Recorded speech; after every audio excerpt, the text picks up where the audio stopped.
can Pokémon Scarlet and Violet last until 2025? As of recording this video, we have the new Pokémon Legends ZA game freshly announced for 2025. I'm assuming it'll be released early in the year like Legends Arceus was. That could end up aging like milk in a couple of months or so when they announce the actual release date, but early 2025 feels like a safe bet. So going off of that assumption, can Pokémon Scarlet and Violet provide enough content to last until that point? It's a hard question for me. I think once you're done with the DLC in these games, there's really not much post-game there to keep you occupied. Sure, the item printer is a fun pastime, far too addictive at times, but I can't help but feel like I'm gaining all these items for no purpose. The game's over. I'm never going to need them, so it is rapidly losing its novelty for me. I haven't used it in a little while now. I've mentioned before too that Dynamax Adventures kept a lot of people hooked into Sword and Shield, because the legendaries were not shiny locked. It was a fun co-op thing to do with friends. Each path takes around 15 minutes or so to complete, but it doesn't feel too tedious. I certainly enjoy DAs a lot, still do to this day. The returning legendaries in this generation are shiny locked, so even without a Terra Max Lair or whatever it could have been called, there's no way to get shiny legendaries in this game. Possibly to keep people buying the spare copies of Sword and Shield left in Nintendo's warehouse. I suppose that could be mitigated by shiny hunting mass outbreaks in Scarlet and Violet instead. That's certainly how I'm going to try and make the game stretch, despite the motion sickness I get from it sometimes. But aside from that, I already feel finished with Scarlet and Violet, so I can't even imagine how non-shiny hunters are feeling about it, or people that aren't into the VGC side of Pokemon. Pokédex completion maybe? If you weren't crazy like me and completed the decks within 5 days of the game releasing. I really wanted that shiny charm apparently. Pokemon have been putting out these 7-star Terra raids pretty much since the game was released, where you can battle and catch a Pokemon with the very rare Mightiest Mark. And that was cool for the first half a dozen or so, but honestly I can't see those being enough to keep people engrossed in the game for much longer. For me, it's gotten to the point now where when they drop, I literally switch the game on, grab the Pokemon, and switch it off again. I'm even at the point where I sometimes don't even build a new optimal Pokemon for that raid. A lot of the time nowadays I just bring Blissey as a healer and hope everyone else knows what they're doing. So huge thanks to the very kind strangers who have been hard carrying me lately.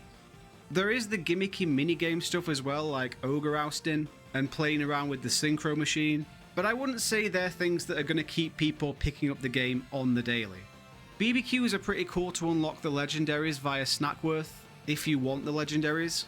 But again, once you've unlocked everything you want in the League Room, which honestly doesn't take that many BB points to do by the way, one decent group session for a couple of hours could get you enough points to do everything you need. What are you farming BB points for? And I think we possibly do need some more daily style stuff to do in the mainline games. I know that's something more for mobile games typically, but it'd be good to have something to encourage you to open the game often. Maybe certain random quests you can do with your Pokemon that give them special ribbons upon completion, or Pokédex research quests like we had in Legends Arceus. I don't know, I'm not going to pretend I have solid answers here. I'm just highlighting a bit of a problem, and I'm trying to think of a solution that doesn't involve gaining items. Because as I said, you've finished the game at this point. A bunch of Hyper Potions aren't going to be useful for much when you've already beaten every trainer. I think it also raises another problem Pokemon Scarlet and Violet deals with, in my opinion anyway, and that's a lack of replayability. In comparison to past mainline games, the thought of resetting your save to play through the game again fills me with dread. And there are two reasons for that. One, because you amass so much during a playthrough in terms of rare items, that you don't want to reset and lose them all. I have over 1000 Herba Mystica in Pokemon Violet. Actually, I've been doing a lot of shiny hunting recently, I might have fallen back below 1000 now. But still a hell of a lot. I definitely would not want to lose those. And two, because you go through so much in these games to unlock the entire map. It involves a lot of travel across expansive and mostly empty areas. We don't see it once we finish the game because we can just fast fly to places. It's so incredibly tedious compared to older, more linear titles with short routes. Especially since you unlock different ways to travel as you progress as well. Oh my god, going from being able to do everything on your ride Pokemon to nothing? Very frustrating. particularly when you constantly slip up and jump off a cliff forgetting that you haven't unlocked the glide ability yet. I mean, I am someone who always buys both versions of the games, because, you know, I'm a sucker. And I do use the second version as a vehicle for challenge runs. It's the version of the game I don't mind erasing the save data on over and over again. That game for me this time around is Scarlet. And I've done a couple, but I've got to say, I don't enjoy doing additional runs with this game. So much of it feels like a chore, it is not an enjoyable grind. And it's strange because Pokemon games have always been the games for me when it came to replayability. I was always resetting my saves when I was younger, and playing back through them again with different teams. Unless there's a crazy good idea I think I'm just going to leave my Scarlet save where it is now, having fully completed it to get Gouging Fire and Raging Bolt for my live index.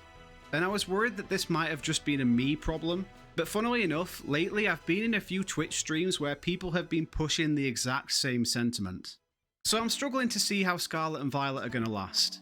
I think we're about to see player numbers really plummet across 2024. I'm already seeing people move across to different games online. I'm very aware that it may come off like I'm one of those people that's feeding into the problem of Pokemon games being released far too frequently. And I just want to add a quick footnote here to say that I'm not asking Pokemon to hurry up and give us another game. If no new games had been announced on Pokemon Day this year, I wouldn't have minded in the slightest. I'd be more than in favour of Pokemon taking a year or two out. And I mean, we have got that by the looks of things. No new Pokemon games were announced on Switch for a 2024 release. And I also know that I'm speaking from the viewpoint of a player who very much hammers through the games. I hyperfixate like you wouldn't imagine when a new Pokemon game drops. So there are probably a lot of casual players out there that maybe haven't even gotten around to fully playing the DLC yet. So I suppose the answer could depend on how hardcore you are as a player. But saying that, even I still technically have stuff to do in the game. I haven't beaten all the trainers in the league room and got the Pokemon trades from them yet. But that doesn't fill me with much excitement. I've already battled all these trainers at least twice. It would have been cool if they brought back some characters from other regions. That would have made it exciting.